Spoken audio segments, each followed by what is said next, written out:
예, 생명과 의식에 대해서 한번 생각해 보기로 하겠습니다.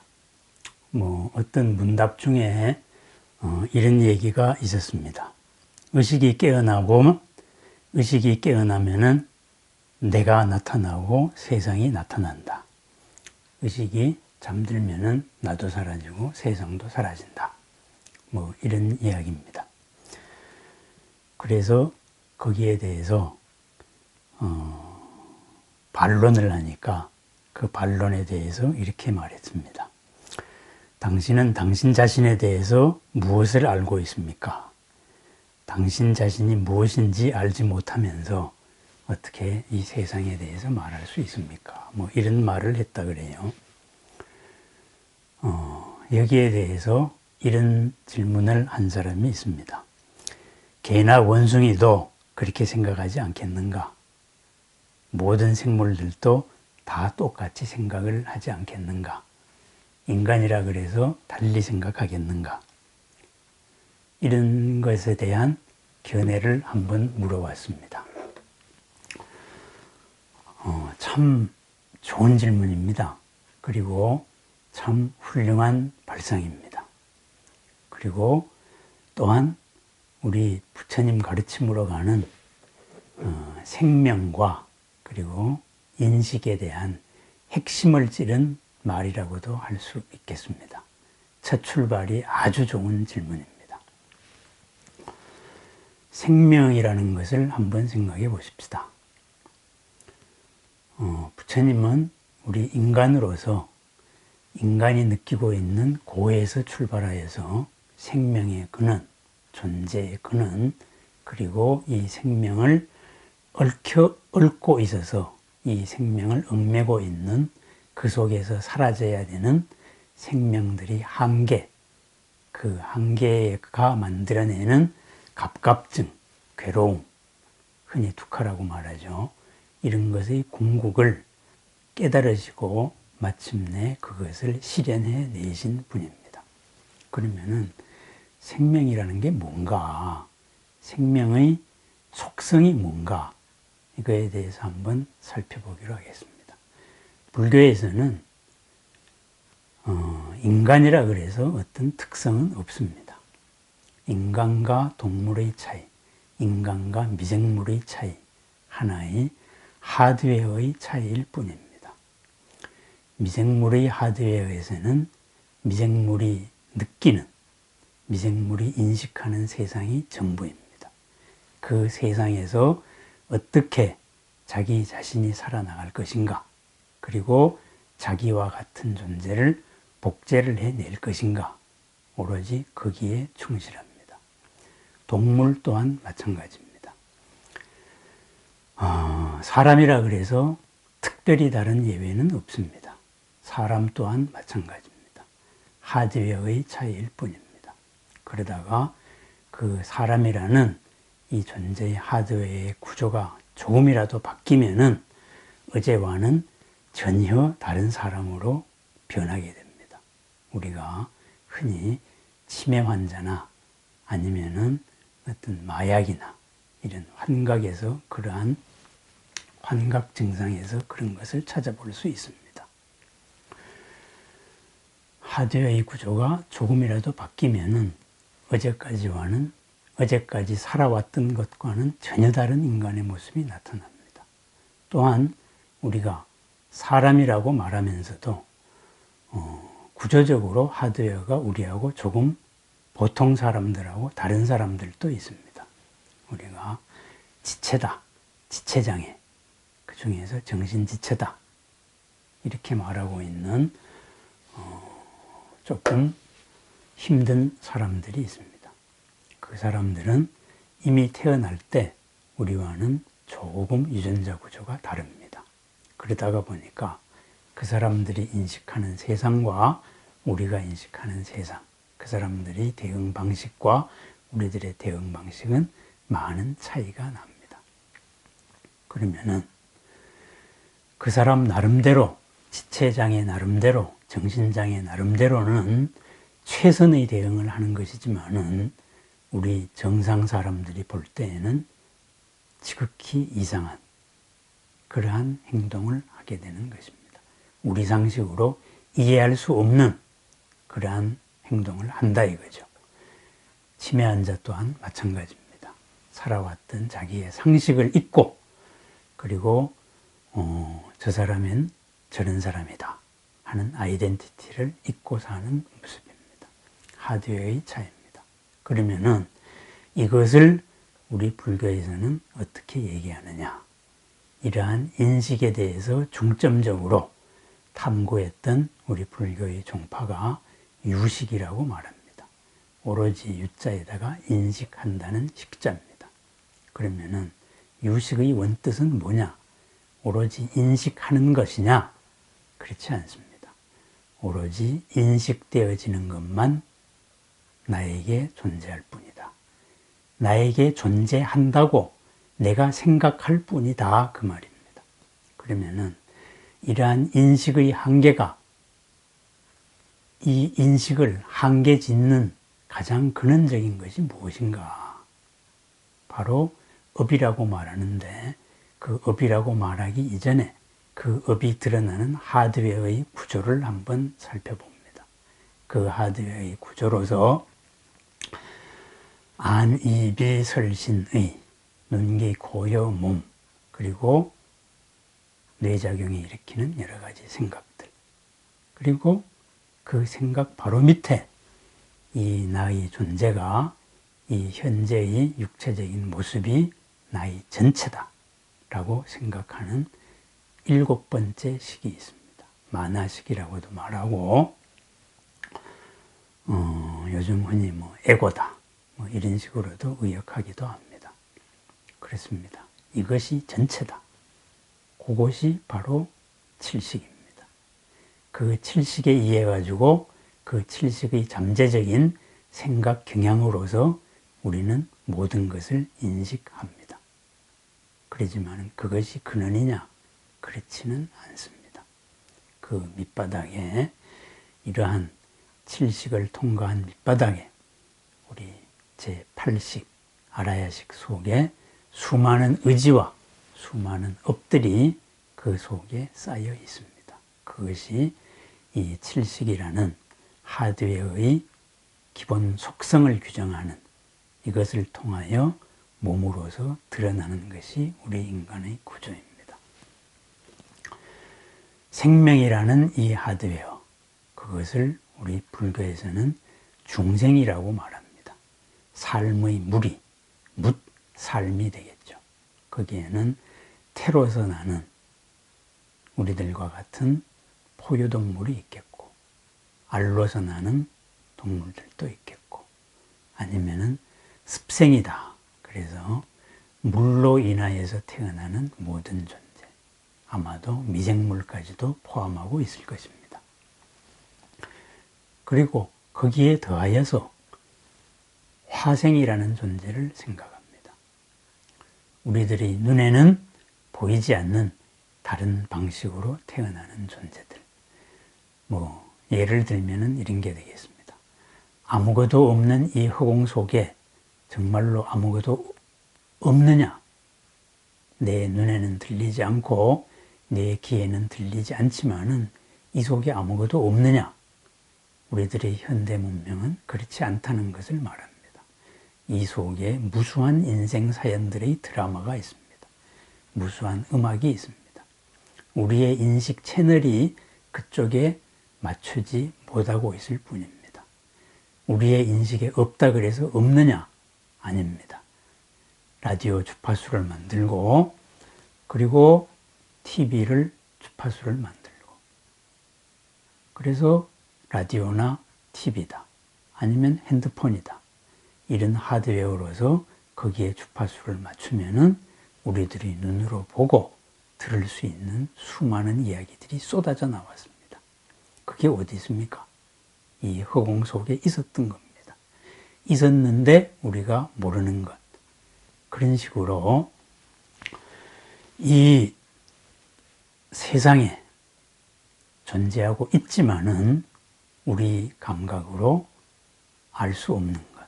그렇게 살아가는 존재. 그것을 화생이라고 말합니다. 이러한 모든 존재들, 이러한 존재들이 사는 공간을 삼계라고 말합니다. 욕계, 그리고 색계, 존재의 모습을 가진 모습도 있을 것이고 존재의 모습도 다양한 하드웨어를 가진 존재들이 살고 있습니다. 그리고 정신적으로만 사는 존재, 모습이 없는 존재, 무색계라는 것도 있겠지요. 이러한 것이 불교의 생명관입니다. 각자의 그 생명에서는 자신들의 하드웨어에 따라서 자신들이 인식하는 것이 전체라고 말합니다. 그런데 그것은 내 인식이 확장되고 내 에고를 넘은 이러한 데에서는 내가 알고 있었던 것은 극히 일부분이었구나. 이렇게 비로소 알게 됩니다. 그러한 것을, 그러한 상태를 우리는 깨달았다. 이렇게도 말합니다. 그러한 상태에 도달한 것을 말하는 것이죠. 깨달았다 하여도 이 몸이 갖고 있는 관성, 습성, 생각의 틀, 이것을 바꾸어서 거기에서 완벽하게 하나가 되어야 되겠죠. 그래서 이 관성이 가지고 있는 한계를, 한계에서 자유로운 상태에 몸과 마음이 궁극적으로 도달한 것을 깨달음의 상태라고 할 것입니다. 그래서 부처님과 같은 완벽한 깨달음에 이른 사람은 우리 생각으로는 조금은, 아니 아주 이해할 수 없는 삶을 살아갑니다. 우리 자신들의 기준으로는 이러이러한 일도 할 수 있는데 왜 부처님은 그러지 않고 끝없이 낮게 우리를 포용하셨을까? 우리 생각으로는 이해가 안 됩니다. 내 몸이 전체다. 이렇게 생각하는 사람으로서는 이해가 안 됩니다. 결국 최초의 질문으로 돌아갑니다. 우리 사람들은 우리들이 인식하는 것이 다라고 생각합니다. 그것이 바로 유식입니다. 동물은 동물들이 인식하는 것이 다라고 생각합니다. 그것이 유식입니다. 미생물 또한 마찬가지입니다.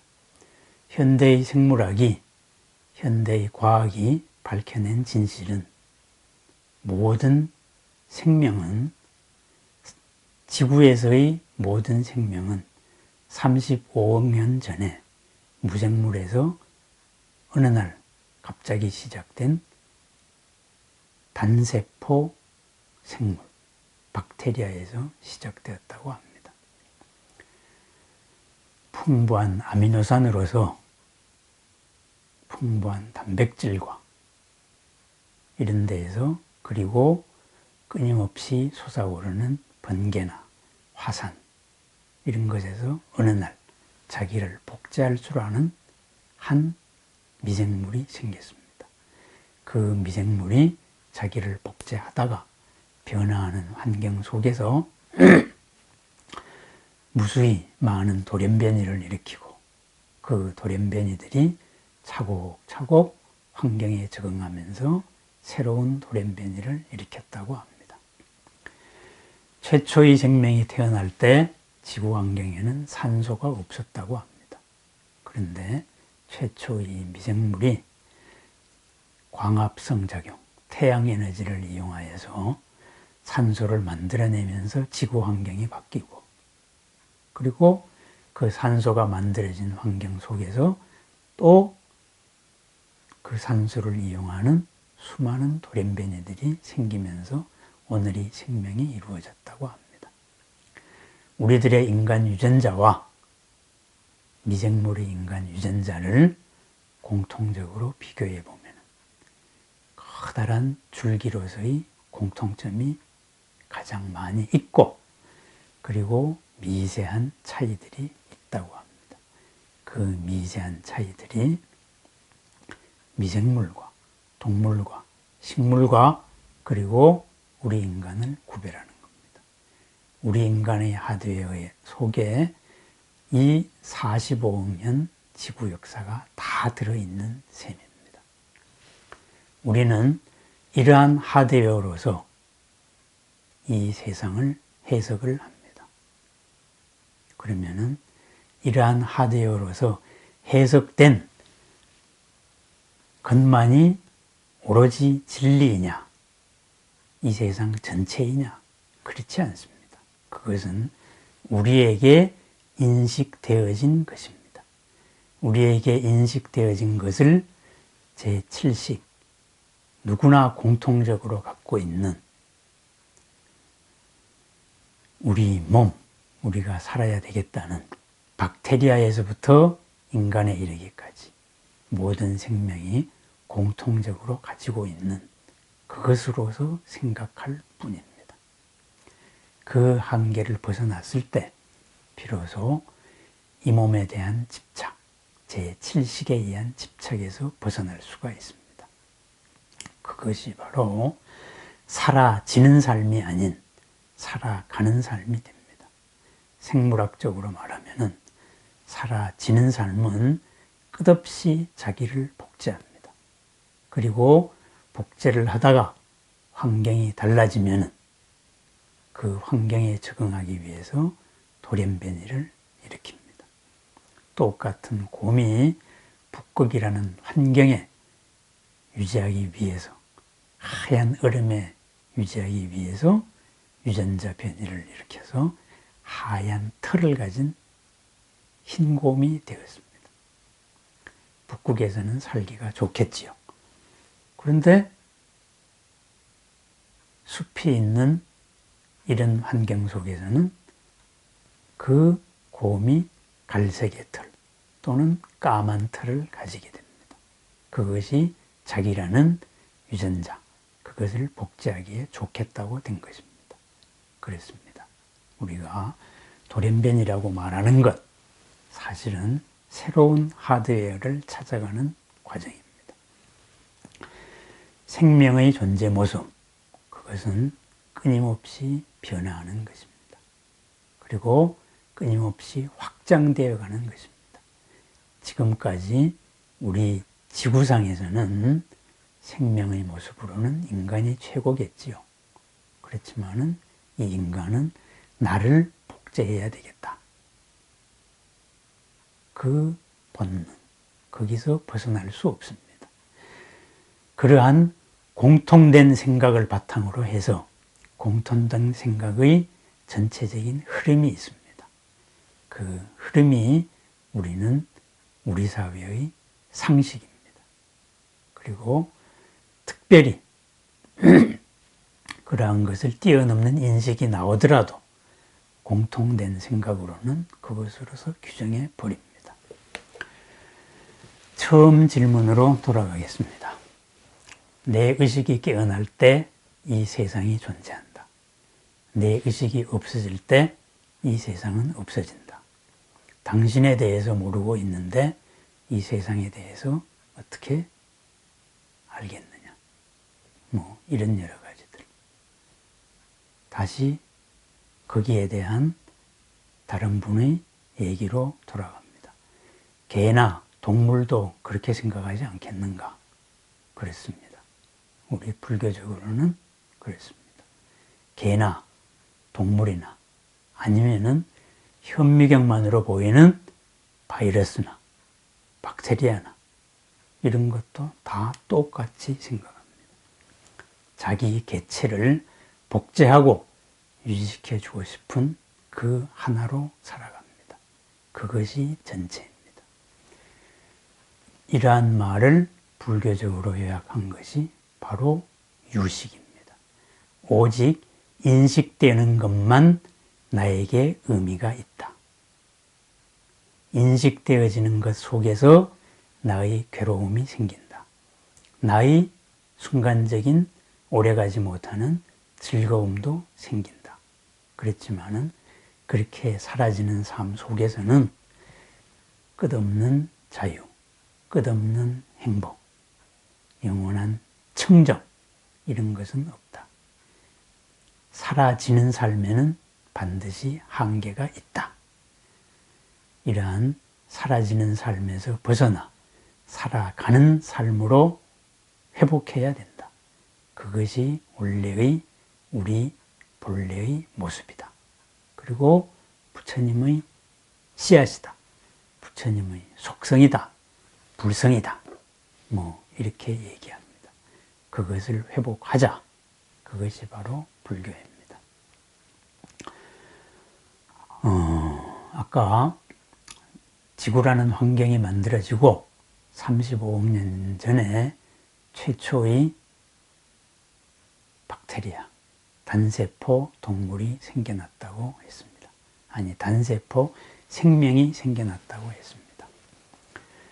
이러한 현대과학적인 과정과 또 불교적인 우주관, 불교적인 세계관, 이것을 한번 연관시켜가지고 할 얘기는 다음에 한번 말씀드리겠습니다. 요약하면은 모든 생명은 자기를 중심으로 살아갑니다. 자기가 인식하는 것이 전체라고 생각합니다. 거기에서는 사람이나 단세포동물이나 똑같다. 그러한 하드웨어의 한계에 갇혀 살면은 항상 괴로움이 따른다. 그 괴로움을, 한계를 벗어나야 된다. 그리야 해서 걸림이 없고 행복하고 언제나 안락한 그러한 삶의 상태에 도달해야 된다. 그것이 바로 불교입니다. 그 시작을 현재 인간의 삶에서 시작하여서 인간의 삶부터 이익되고 안락되고 행복하고 청정하고 그것이 끝없이 확장되어 나가는 과정, 그것이 바로 부처님의 가르침입니다. 끝없는 마지막을 추구하면서 오늘을 부정하는 것, 그것은 불교가 아닙니다. 그래서 처음도 중간도 끝도 훌륭한 가르침을 설하고 또 보이라고 말하신 것입니다. 네, 좋은 질문에 감사드립니다. 이 질문을 인연하여서 오늘의 이 영상이 만들어졌습니다. 도반께 감사드립니다. 감사합니다.